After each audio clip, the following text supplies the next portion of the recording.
মানে মই এটা কথা কওঁ দেই, এই সব গাহৰি মাংস পেলোৱা এইটো মছজিদত আৰু গৰু মাংস পেলোৱা মন্দিৰত, এইবিলাক কাম হিমন্ত বিশ্ব শৰ্মাৰ চৰকাৰ আৰু বিজেপি RSS কৰে। এইবিলাক কাম বেলেগ কোনো সাধাৰণ মানুহে নকৰে। এই মুছলমান মানুহে ভয়তে ঘৰ এৰি যিবিলাক মানুহে পলাই ফুৰিছে, হিমন্ত বিশ্ব শৰ্মাই উচ্ছেদ কৰে আগতে জাননী দিছে ঘৰ ভাঙ, গোটেই মানুহে দৌৰি দৌৰি ঘৰ ভাঙি পলাই ফুৰিছে।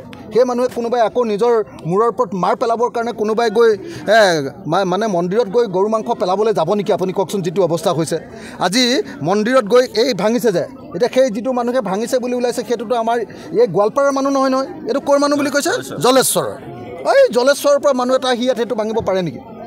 এইসব একদম বিজেপি চৰকাৰখনৰ একোটা চক্ৰান্ত, হিন্দু মুছলমানৰ কাজিয়া লগাই ভোট জিকি নিৰ্বাচনী বৰ্তনী 2026 চন পাৰ হ'বৰ কাৰণে এই ব্যৱস্থা কৰিছে। এই কাম কৰা উচিত নহয়। প্ৰথম কথা, মন্দিৰত যে এই যে মূৰ্তি ভাঙিছে তাক মই নিন্দা কৰিছোঁ, এইটো বেয়া কাম, কিন্তু কৰোৱাইছে বিজেপি চৰকাৰে।